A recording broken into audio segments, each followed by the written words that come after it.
నమస్తే. Welcome to our channel. నేను సిరి.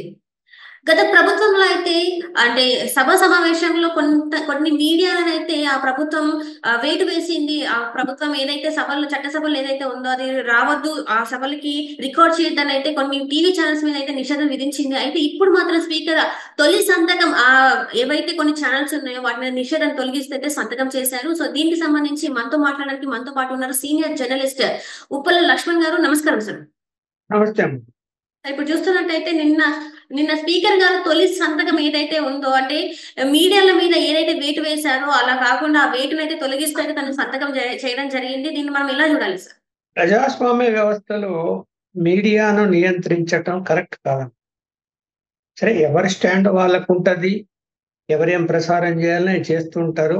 ఒకవేళ అభ్యంతరకరమైన విషయాలు ప్రసారం చేస్తే అది కోర్టుకు వెళ్ళే అవకాశం ఉంటది. లేదనుకుంటే ఏదైతే కాంపిటీటివ్ అథారిటీ ఉందో నేషనల్ లెవెల్‌లో దానికి ఫిర్యాదు చేసుకోవాలి. అలా కాకుండా మాకు అగెనిస్ట్ ఉన్నాయి కదా అని మీడియా సంస్థలని అసెంబ్లీలోకి అనుమతించకపోవటం అన్నది కరెక్ట్ అయింది కాదు. గత ప్రభుత్వం కొన్ని ఛానల్స్ ని అలౌ చేయకుండా నిషేధం విధించి ఉన్నది. అవును సార్. ఆ నిషేధం ప్రస్తుత స్పీకరు దాన్ని తొలగించేశారు. అవును. సరే, తొలగించారు.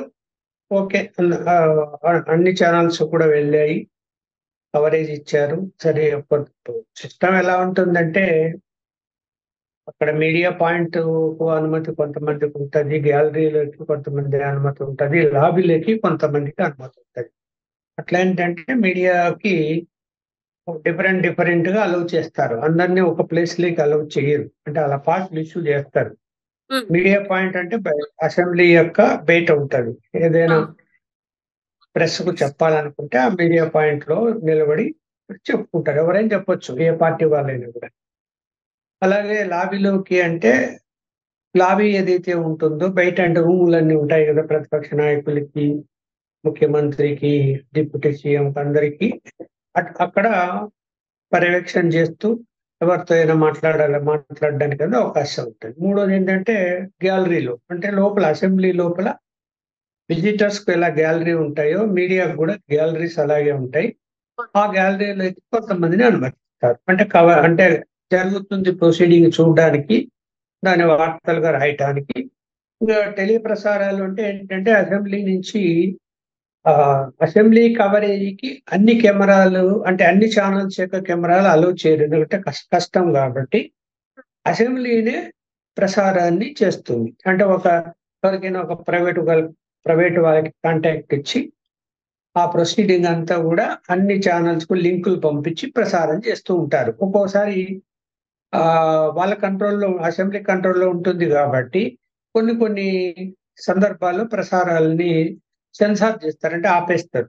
అది స్పీకర్ ఇష్టం. ఎందుకంటే సంపూర్ణ స్వేచ్ఛ స్పీకర్‌కి ఉంటది. మీడియా వాళ్ళని ఎప్పటి వరకు, ఎంతవరకు, ఏ పాయింట్‌లో అలౌ చేయాలి, వేటిని అలౌ చేయాలి, ఇవన్నీ కూడా డెసిషన్ తీసుకునే అధికారం ఉంటది. దాన్ని క్వెషన్ చేసే అధికారం ఎవరికీ ఉండదు. ఎందుకంటే ఈవెన్ కోర్టుకు పోయినా కూడా కోర్టు కూడా పర్మిట్ చేయదు. స్పీకర్‌కు అక్కడ ప్రొసీడింగ్ నడపటానికి ఆయనకు సంపూర్ణ అధికారాలు ఉంటాయి. ఆ అధికారాలు అడ్డం పెట్టుకొని ఏం చేశారు, కొన్ని మీడియా సంస్థల్ని గత ప్రభుత్వము వాళ్ళకు వ్యతిరేకంగా ఉన్నాయని చెప్పి ఆ అసెంబ్లీ లోపలికి అలౌ చేయకుండా అంటే ఆ పాస్‌లు ఇష్యూ చేయకుండా ఆపేశారు. అవును. ప్రస్తుత ప్రభుత్వం అలా కాదు, అందరిని అలౌ చేస్తామని చెప్పి అందరిని అలౌ చేశారు స్పీకర్. అది విషయం. చెప్పండి. హ్మ్. అంటే ఇప్పుడు చూస్తున్నట్టయితే జగన్మోహన్ రెడ్డి గారు జస్ట్ ప్రమాణ స్వీకారం చేసి అక్కడ నుంచి వెళ్ళిపోయిన పరిస్థితి మనం చూసాము. అంటే స్పీకర్ గారు ప్రమాణ స్వీకారానికి కూడా తను అటెండ్ అవ్వలేదు. అంటే ప్రతిపక్ష నేత హోదా కూడా తనకి లేకపోయినా కూడా సభనైతే గౌరవించాలి కదా! ఎందుకు తను అట్లా వెళ్ళిపోవడం జరిగింది?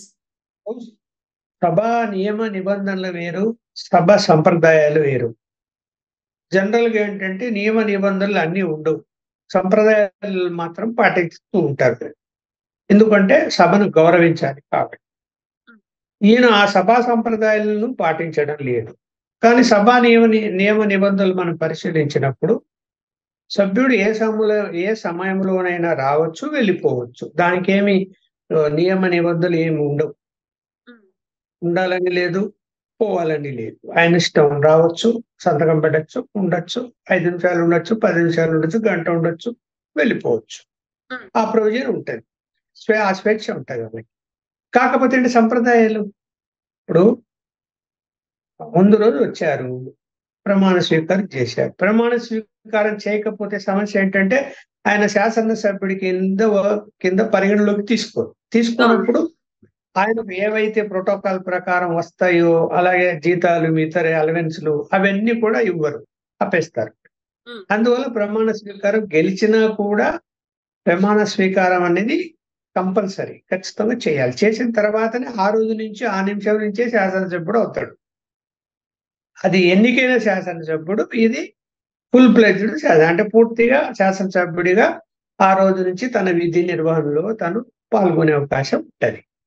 అందువల్ల ప్రమాణ స్వీకారం కంపల్సరీ కాబట్టి వచ్చాడు. సరే, వెనకాల కూర్చున్నారు సీట్లు. అంటే ఈ యొక్క ప్రమాణ స్వీకారం యొక్క 1 రోజు కానీ 2 రోజులు కానీ అసెంబ్లీ నిర్వహణ చేసినప్పుడు సీట్ల కేటాయింపు ఉండదు. ఎవరికి ఎక్కడానికి అందరు రావాలా, కూర్చోవాలా, ప్రమాణం చేయాలా, వెళ్ళిపోవాలా. దానికి నియమ నిబంధనలు లేవు. సీట్ల కేటాయింపు ఉండదు. ఎక్కడైనా కూర్చోవచ్చు. సరే, ఆయన వచ్చాడు, ఆయన శాసనసభ్యులు వెనక అదే మధ్యలో ఎక్కడో కూర్చున్నారని ఆయన అక్కడే కూర్చున్నాడు. సరే, సభ సంప్రదాయాల ప్రకారం అంటే ప్రతిపక్ష నాయకుని హోదా వచ్చి ఉండింటే ఆ ప్రతిపక్ష నాయకుడికి ముఖ్యమంత్రి తర్వాత ప్రతిపక్ష నాయకుడిని ప్రమాణ స్వీకారానికి పిలిచేటువంటి సంప్రదాయం ఉంది. నియమ నిబంధనలు లేదు, దానికి సంప్రదాయం ఉంది. ఆ సంప్రదాయం ప్రకారం ఆయన ప్రతిపక్ష హోదా రాలేదు. రానప్పుడు ఉప ముఖ్యమంత్రి ప్రమాణ స్వీకారము, దాని తర్వాత మంత్రుల ప్రమాణ స్వీకారము, దాని తర్వాత ఆయన కేవలం శాసనసభ్యుడి కింద పరిగణలోకి తీసుకున్నారు, ప్రమాణ స్వీకారం చేశారు. దాన్ని కూడా క్వశ్చన్ చేస్తున్నారు. అలాగే ఏమైంది, ఉన్న ప్రమాణ స్వీకారం చేసిన వెంటనే మళ్ళీ వెళ్ళిపోయాడు. సరే, ఆ రోజు సార్ అక్కడ సభలో ఉండకుండా ప్రమాణ స్వీకారం చేసిన వెంటనే వెళ్ళారు. కనీసం వాళ్ళు ఎవరైతే గెలిచారో 11 మంది అంటే 10 మంది, తను కాకుండా ఇంకా 10 మంది ఎమ్మెల్యేల ప్రమాణ స్వీకారం వరకు కూడా తను ఉండలేదు. తన ప్రమాణ స్వీకారం అయిపోయిన వెంటనే వెళ్ళిపోయారు. అంటే దీన్ని అసలు ఎలా చూసుకోవాలంటే తను ఓడిపోయాడని ఒక బాధతోని అక్కడ ప్రమాణ స్వీకారం చేసి వెళ్ళిపోయారా, లేకపోతే వాళ్ళకి మొహం చూపెట్టలేక వెళ్ళిపోయారా సార్? ఓడిపోయారు అనేటువంటిది గిల్టీనెస్ ఉంటది, లేకుండా ఎట్లుంటది. ఇది తను 175 సీట్లలో గెలిచేస్తాను అని చెప్పి ఛాలెంజ్ చేశాడు కదా. ఛాలెంజ్ చేసి ఎలక్షన్స్ లో వెళ్ళాడు, అన్ని విధాలుగా ప్రయోగాలు చేశాడు. కానీ జనము ఏదైతే ప్రభుత్వ వ్యతిరేక ఓట్ల శాతం ఉందో అది పెరిగిపోయి ఆయన ఓడిపోయాడు, 11 సీట్లకు పరిమితం అయ్యాడు. అయినప్పుడు తను ఊహించలేదు ఆ విధంగా 11 సీట్లే వస్తాయి అని.